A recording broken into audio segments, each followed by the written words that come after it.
Hello दोस्तों, स्वागत है आपका सिविल सर्वेंट पर्सपेक्टिव में। तो आज हम अपनी क्लास शुरू करते हैं उत्तर प्रदेश पुलिस जीके की क्लास नंबर 8, जिसमें आज हम पढ़ने का प्रयास करेंगे यूपी स्पेशल। यूपी स्पेशल का इंट्रोडक्शन देखेंगे और यूपी स्पेशल को शॉर्ट में पढ़ने की कोशिश करेंगे। तो चलते हैं, अपनी क्लास शुरू करते हैं। तो जैसे कि मैं आपको आज यूपी स्पेशल पढ़ाऊंगा, उससे पहले आप कुछ इसकी लोकेशन जान लीजिए, थोड़ा मैप के बारे में जानकारी देख लीजिए।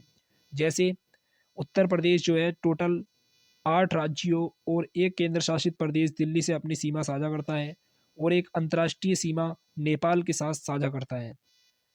तो ये 8 राज्य कौन-कौन से हैं? तो पहला तो है उत्तराखंड। उत्तराखंड पहला राज्य है। उसके बाद दूसरा है हिमाचल प्रदेश। यहाँ पर जो छोटी-सी सीमा बनाता है हिमाचल प्रदेश से, दूसरा राज्य ये है। और तीसरी सीमा बनाता है अपनी हरियाणा से और चौथी सीमा बनाता है अपनी राजस्थान से और आगे अपनी सीमा बनाता है मध्य प्रदेश से। और अगला राज्य है उत्तर प्रदेश से सीमा बनाने वाला छत्तीसगढ़। छत्तीसगढ़ छठा राज्य है सीमा बनाने वाला और सातवां राज्य है झारखंड और आठवां राज्य है बिहार। तो ये इन 8 राज्यों से उत्तर प्रदेश अपनी सीमा साझा करता है। और एक केंद्र शासित प्रदेश है नई दिल्ली, जो यहाँ पर अवस्थित है। ये है नई दिल्ली। तो और एक ये देश हो गया नेपाल, ये पूरी अपनी नेपाल के साथ सीमा साझा करता है। तो आगे देखते हैं उत्तर प्रदेश का इंट्रोडक्शन। जैसे उत्तर प्रदेश की स्थापना, नामकरण एवं राजधानी। उत्तर प्रदेश राज्य की स्थापना कब हुई थी? उत्तर प्रदेश की स्थापना हुई थी, यानी उत्तर प्रदेश नाम से वो हुई थी 24 जनवरी 1950 को। 24 जनवरी 1950 को उत्तर प्रदेश का नाम उत्तर प्रदेश पड़ा। राज्य का पुनर्गठन किया गया 1 नवंबर 1956 को। राज्य का विभाजन कर दिया गया 9 नवंबर सन 2000 को। और 9 नवंबर सन 2000 को राज्य का विभाजन करके इससे एक अलग राज्य उत्तराखंड बना दिया गया। तो उत्तराखंड का गठन कब किया गया था? 9 नवंबर सन 2000 को। तो स्थापना दिवस उत्तर प्रदेश का मनाया जाता है 24 जनवरी को। और इस स्थापना दिवस की जो शुरुआत हुई थी वो हुई थी 2018 में। 2018 में योगी आदित्यनाथ की सरकार ने 24 जनवरी को उत्तर प्रदेश दिवस मनाने की शुरुआत की। उत्तर प्रदेश का नामकरण कब शुरू हुआ, नामकरण कैसे कैसे हुआ, ये देखते हैं। जैसे जून 1836 में उत्तर प्रदेश का नाम था उत्तर पश्चिम प्रांत। जून 1836 में उत्तर प्रदेश को उत्तर पश्चिम प्रांत कहा जाता था। फरवरी 1877 में उत्तर प्रदेश का नाम उत्तर पश्चिम प्रांत आगरा एवं अवध पड़ा। उत्तर पश्चिम प्रांत आगरा एवं अवध। 1902 में उत्तर प्रदेश का नाम बदलकर कर दिया गया संयुक्त प्रांत आगरा एवं अवध। संयुक्त प्रांत आगरा एवं अवध। 1937 में इसका नाम केवल संयुक्त प्रांत कर दिया गया। यहाँ से आगरा और अवध को हटा दिया गया 1937 में। 24 जनवरी 1950 को उत्तर प्रदेश का वर्तमान नाम उत्तर प्रदेश पड़ा। उत्तर प्रदेश की राजधानी देखते हैं और राजधानी परिवर्तन।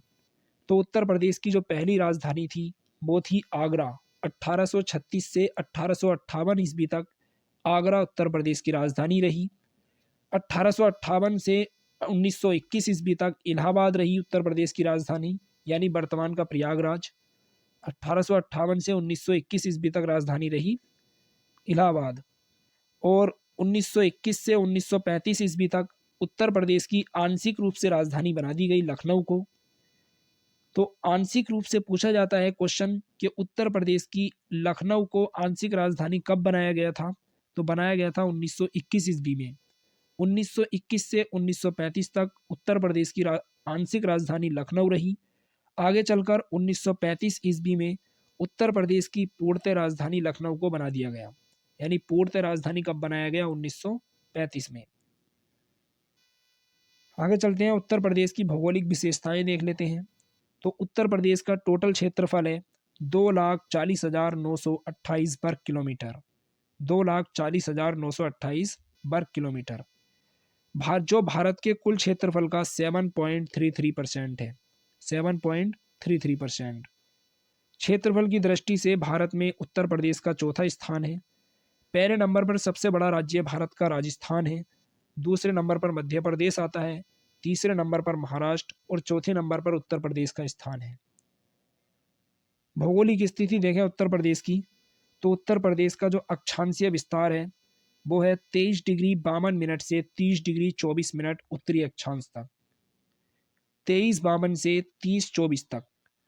और उत्तर प्रदेश का जो देशांतरीय विस्तार है वो है 77 डिग्री 5 मिनट से 84 डिग्री 39 मिनट तक, यानी 77-5 से 84-39 पूर्वी देशांतर तक। उत्तर प्रदेश की अगर पूर्व से पश्चिम लंबाई देखें कि पूर्व से पश्चिम की लंबाई है वो है 650 किलोमीटर, और दक्षिण से उत्तर की लंबाई उत्तर प्रदेश की है 240 किलोमीटर। उत्तर प्रदेश का नगरीय क्षेत्रफल की बात करें, खास ये इतना इम्पोर्टेंट नहीं है, आप इसे छोड़ भी सकते हैं, लेकिन अगर पीसीएस या आरओ की तैयारी कर रहे हैं तो ये पूछ भी सकता है। तो उत्तर प्रदेश का जो नगरीय क्षेत्रफल है वो है 6588 वर्ग किलोमीटर, जो 2.70% है, जो उत्तर प्रदेश के कुल क्षेत्रफल का 2.70% है, 6588 वर्ग किलोमीटर। उत्तर प्रदेश के ज़िलों की बात करें कि उत्तर प्रदेश का सबसे पूर्वी ज़िला कौन सा है, तो वो है बलिया ज़िला। जैसा कि मैं आपको इसमें मैप में दिखा देता हूँ, ये देखिए उत्तर प्रदेश का सबसे पूर्वी ज़िला है बलिया, ये है बलिया। और उत्तर प्रदेश का सबसे पश्चिमी ज़िला है शामली। शामली कहाँ पर है, ये है शामली, ये है शामली। और उत्तर प्रदेश का सबसे उत्तरी ज़िला कौन सा है, वो है सहारनपुर। सहारनपुर उत्तर प्रदेश का सबसे उत्तरी ज़िला है। बात करें उत्तर प्रदेश के सबसे दक्षिणी ज़िले की, तो उत्तर प्रदेश का सबसे दक्षिणी ज़िला है सोनभद्र, सोनभद्र। अब बात करते हैं कि उत्तर प्रदेश का सबसे पूर्वी ज़िला किस राज्य से अपनी सीमा बनाता है, तो उत्तर प्रदेश का सबसे पूर्वी ज़िला बिहार से अपनी सीमा साझा करता है। किससे करता है, बिहार से। यह है बिहार, यानी ये पूरा पूरब में बिहार स्थित है। बलिया बिहार से अपनी सीमा बनाता है। उत्तर प्रदेश का सबसे दक्षिणी जिला सोनभद्र किस राज्य से अपनी सीमा बनाता है, छत्तीसगढ़ से। उत्तर प्रदेश का सबसे दक्षिणी जिला सोनभद्र अपनी सीमा साझा करता है छत्तीसगढ़ से। देखते हैं कि उत्तर प्रदेश का पश्चिमी जिला शामली किस राज्य से अपनी सीमा बनाता है। उत्तर प्रदेश का पश्चिमी जिला शामली हरियाणा राज्य से अपनी सीमा साझा करता है। और उत्तर प्रदेश का सबसे उत्तरी जिला सहारनपुर किस राज्य से अपनी सीमा बनाता है, ये बनाता है हिमाचल प्रदेश राज्य से। ये आपको यहाँ पर लिखा नहीं है हिमाचल प्रदेश, ये HP लिख लेना इसे। ये हिमाचल प्रदेश राज्य से अपनी सीमा बनाता है सहारनपुर। आगे देखते हैं कि उत्तर प्रदेश का सबसे पश्चिमी जिला कौन सा है, तो उत्तर प्रदेश का सबसे पश्चिमी जिला मैंने आपको बताया था शामली। उत्तर प्रदेश का सबसे उत्तरी जिला है सहारनपुर। उत्तर प्रदेश का सबसे दक्षिणी जिला है सोनभद्र। मैंने आपको ये सब मैप में दिखा दिया है। सर्वाधिक वर्षा वाला जो जिला है उत्तर प्रदेश का, यानी उत्तर प्रदेश में सबसे ज़्यादा वर्षा होती है गोरखपुर में। कितनी होती है, 184.7 सेंटीमीटर। अच्छा, गोरखपुर में ही सबसे ज़्यादा वर्षा क्यों होती है, इसका कारण मैं आपको बता देता हूँ। इसके लिए आपको मैप देखना पड़ेगा। जैसे कि मैं आपको दिखाता हूँ उत्तर प्रदेश के साथ भारत का मैप। यहाँ पर जो भारत का मैप बना हुआ है साइड में, यहाँ पे भारत में जो वर्षा होती है सबसे ज़्यादा वो होती है दक्षिण पश्चिम मानसून से। यानी यहाँ पर कर्क रेखा अवस्थित, यहाँ पर अवस्थित है विषुवत रेखा। तो विषुवत रेखा के उत्तर में यहाँ से आता है दक्षिण पश्चिम मानसून, यहाँ से आता है दक्षिण पश्चिम मानसून, यानी भारत के दक्षिण और पश्चिमी भाग से। यहाँ से ये बंगाल की खाड़ी होते हुए यहाँ से पानी लेने के बाद में ये मुड़ जाता है उत्तर की तरफ। और यहाँ पर पहाड़ियों से, यानी अराकान योमा पर्वत श्रेणी, यहाँ पर हिमालय पर्वत श्रृंखला है। हिमालय पर्वत श्रृंखला का जो यहाँ पर एक मोड़ है, यहाँ पर यू टर्न लेकर नीचे को एक पहाड़ी आई हुई है म्यांमार में, जिसे बोलते हैं अराकान योमा। तो इन पहाड़ियों से टकराने के बाद ये मानसून इधर घूम जाता है पश्चिम बंगाल की तरफ को। तो सबसे ज़्यादा वर्षा भारत में होती है पश्चिम बंगाल में। फिर उससे पश्चिम बंगाल में सबसे ज़्यादा वर्षा होगी। उसके बाद में जैसे हम पश्चिम की तरफ बढ़ते रहेंगे, जितना पश्चिम की तरफ बढ़ेगा वैसे वैसे मानसून में आर्द्रता कम होती जाएगी, वैसे वैसे वर्षा की मात्रा भी घटती जाएगी। तो यहाँ पे उत्तर प्रदेश का जो गोरखपुर ज़िला है वो उत्तर प्रदेश के सबसे पूर्व में स्थित है। यहाँ पर अवस्थित है गोरखपुर, ये अवस्थित है गोरखपुर। तो यहाँ पर सबसे ज़्यादा वर्षा होगी, क्योंकि सबसे पहले मानसून कहाँ प्रवेश करेगा? गोरखपुर, कुशीनगर और देवरिया वाले क्षेत्र में। तो इसका मतलब ये नहीं है कि कुशीनगर और देवरिया में भी कम वर्षा होती है। इसका मतलब ये है कि इन सभी राज्यों में भी अगर मान लिया जाए तो सबसे ज़्यादा गोरखपुर में वर्षा होती है। इन राज्यों में भी इन जिलों में भी सबसे ज़्यादा वर्षा है। तो ये सब हमने देख लिया, आगे चलते हैं।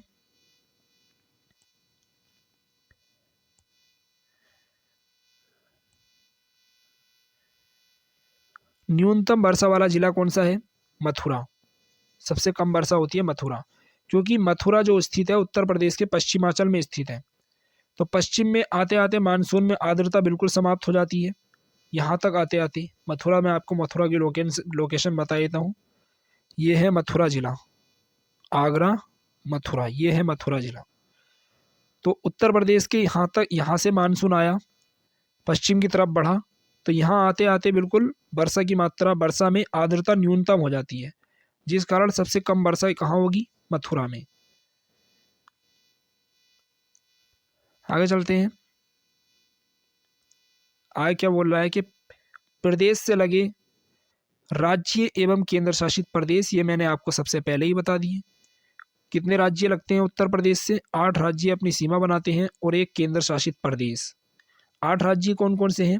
पहला है उत्तराखंड, हिमाचल प्रदेश, हरियाणा, राजस्थान, मध्य प्रदेश, छत्तीसगढ़, बिहार, झारखंड और एक केंद्र शासित प्रदेश दिल्ली।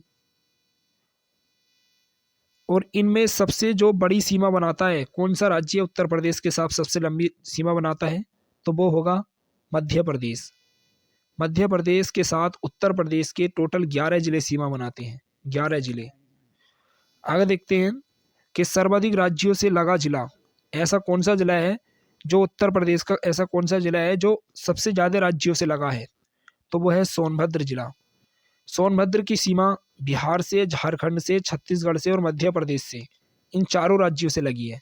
देख लेते हैं मैप में। ये जिला है सोनभद्र, सबसे उत्तर प्रदेश का सबसे दक्षिणतम जिला। इसकी सीमा देखो, इधर मध्य प्रदेश से भी लगी है और इधर देखिए झारखंड से लगी है और इधर बिहार से लगी है और नीचे दक्षिण में लगी है छत्तीसगढ़ से। तो उत्तर प्रदेश की सोनभद्र जिले की सीमा 4 राज्यों से लगी है। और मैं आपको बता रहा था कि उत्तर प्रदेश सबसे लंबी सीमा कौन से राज्य से बनाता है? तो वो है मध्य प्रदेश। देखिए मध्य प्रदेश यहाँ से पूरी सीमा बना रहा है, ये यहाँ तक सीमा बना रहा है। जो उत्तर प्रदेश के टोटल 11 जिले, ये टोटल 11 जिले मध्य प्रदेश के साथ सीमा साझा करते हैं। अब मैं इसके साथ और भी बता देता हूँ, जैसे ये बिहार है, बिहार के कितने ज़िले उत्तर प्रदेश के साथ सीमा बनाते हैं? तो एक मिनट,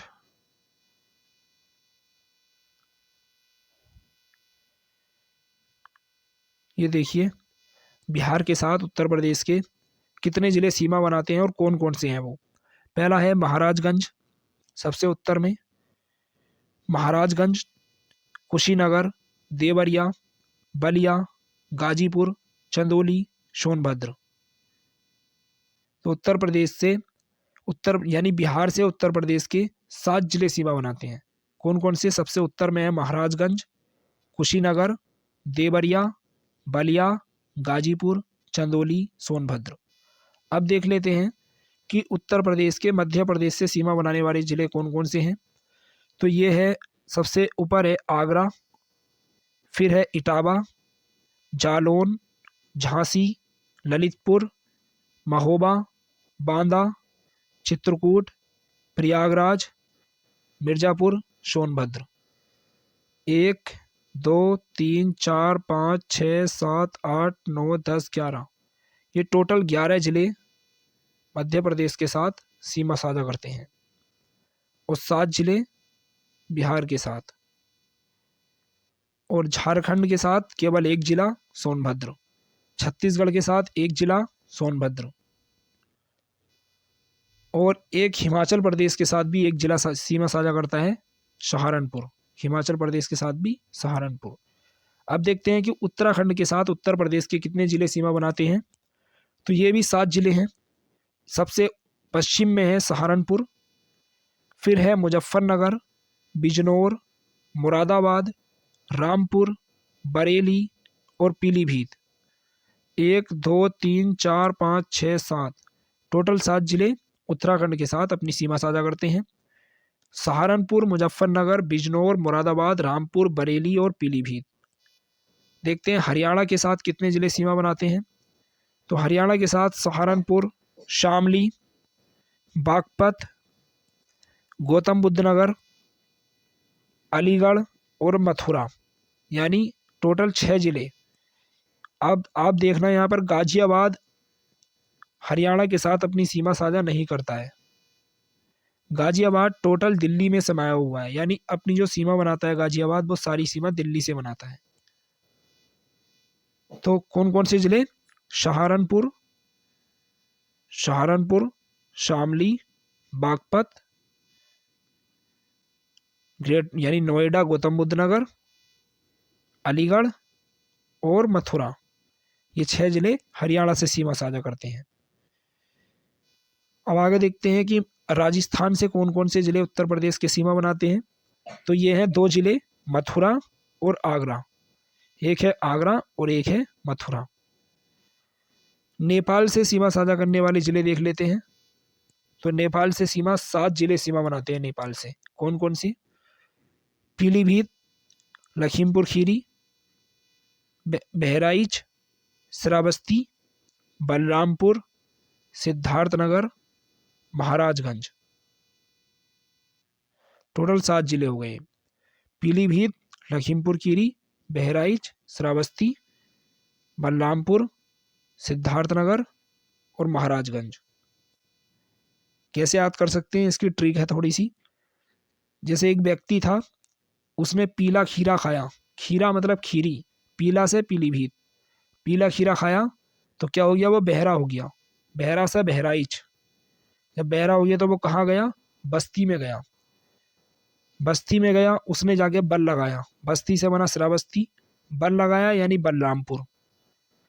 जब बल लगाया तो सिद्धार्थ महाराज आ गए। कौन आ गए? सिद्धार्थ महाराज। सिद्धार्थ से सिद्धार्थनगर और महाराज से महाराजगंज। ऐसे याद कर सकते हैं इसे। अब मैंने आपको सारे बता दिए हैं, अब आगे चलते हैं।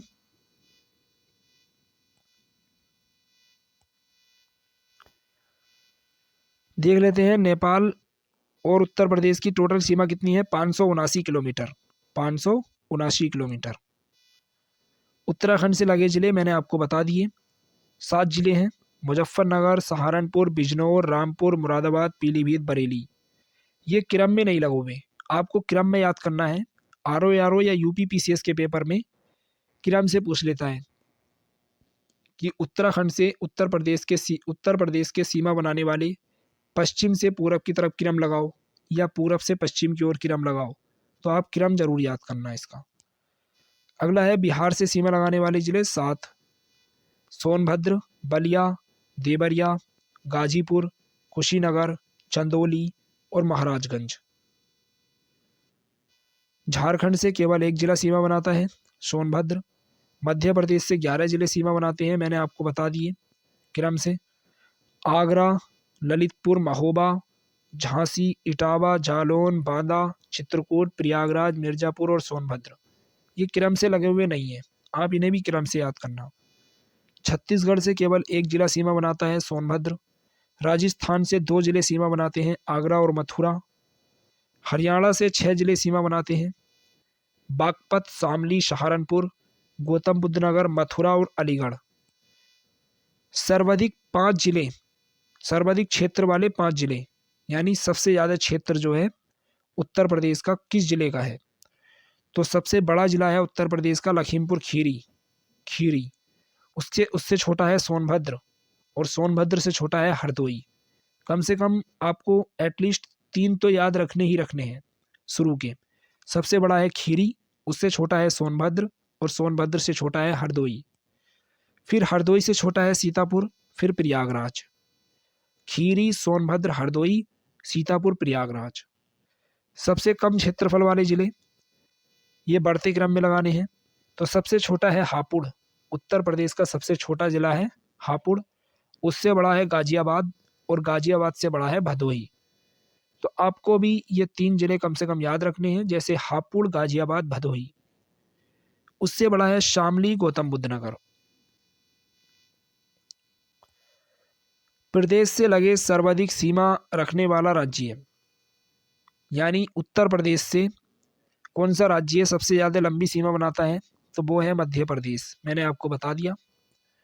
प्रदेश से लगे न्यूनतम सीमा वाला राज्य है हिमाचल प्रदेश, यानी उत्तर प्रदेश से सबसे छोटी सीमा जो बनाता है राज्य, वो बनाता है हिमाचल प्रदेश। 3 तरफ से मध्य प्रदेश से घिरा हुआ उत्तर प्रदेश का एकमात्र जिला है ललितपुर। इसे मैप में देख लेते हैं।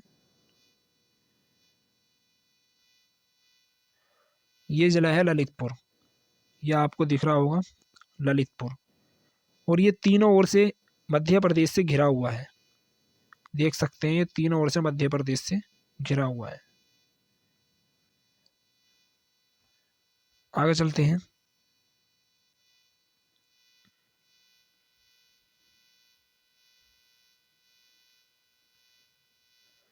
प्रदेश के सबसे दक्षिणी बिंदु, यानी उत्तर प्रदेश का सबसे दक्षिणी बिंदु सोनभद्र को स्पर्श करने वाला राज्य कौन सा है? छत्तीसगढ़। ये मैंने आपको दिखा दिया मैप में। अब आगे देखते हैं। प्रदेश का सबसे उत्तर में स्थित जिला कौन सा है? उत्तर पश्चिम बिंदु सहारनपुर। सहारनपुर से स्पर्श करने वाला है हिमाचल प्रदेश। सहारनपुर से अपनी सीमा बनाने वाला राज्य हिमाचल प्रदेश। प्रदेश के सबसे पूर्वी यानी बलिया और सबसे पश्चिमी शामली से बिंदु को स्पर्श करने वाले राज्य बिहार और हरियाणा, यानी सबसे पूर्व में हरियाणा, सबसे पूर्व में लगा हुआ है बिहार बलिया से, और सबसे पश्चिम में लगा हुआ है शामली हरियाणा से। अब देखते हैं प्रदेश की प्रमुख नदियां कौन कौन सी हैं। तो गंगा, यमुना, सरयू को ही घाघरा कहते हैं, सरजू भी बोलते हैं इसको, सरजू, रामगंगा, गोमती, केन, बेतवा, ये उत्तर प्रदेश की प्रमुख नदियां हैं।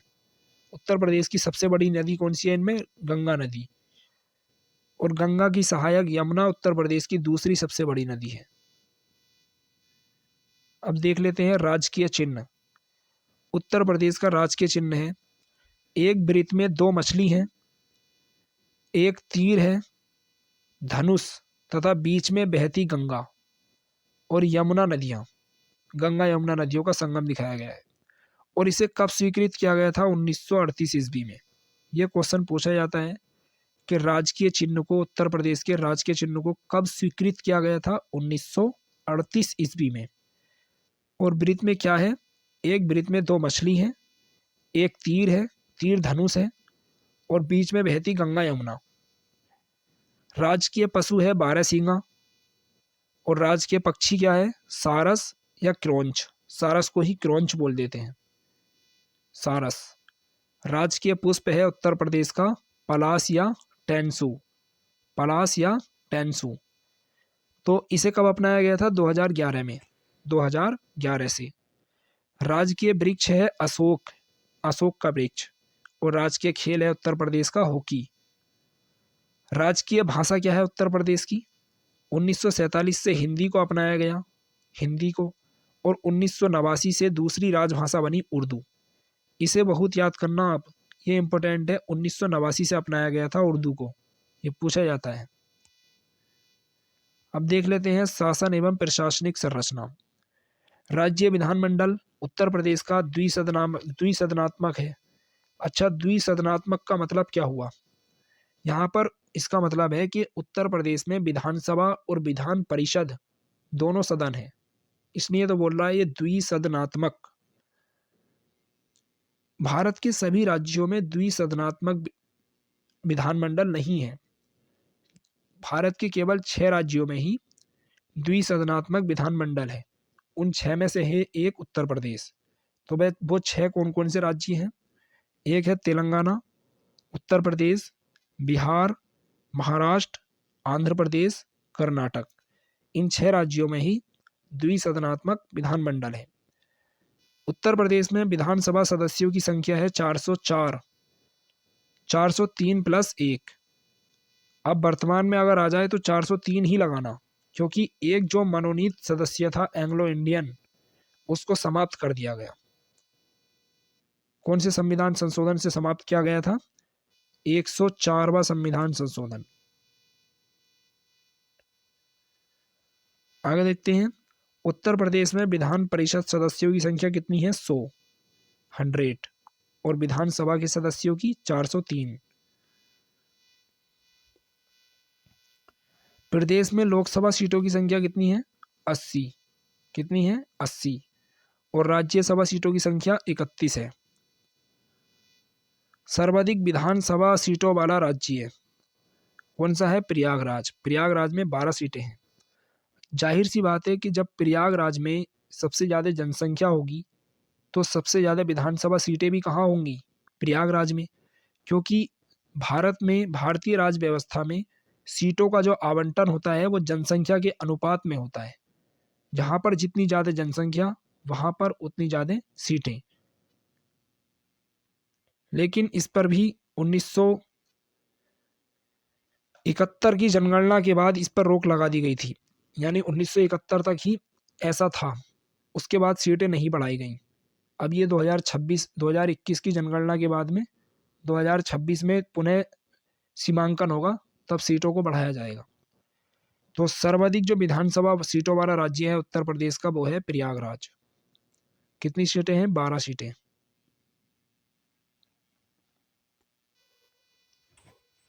और सबसे कम विधानसभा सीटों वाला राज्य कौन सा है? वो 3 राज्य की बात कर रहा हूँ, जिला। सर्वाधिक विधानसभा सीटों वाला जिला प्रयागराज है, 12 सीट है। और सबसे कम विधानसभा सीटों वाले जिले हैं 3, श्रावस्ती, महोबा और चित्रकूट।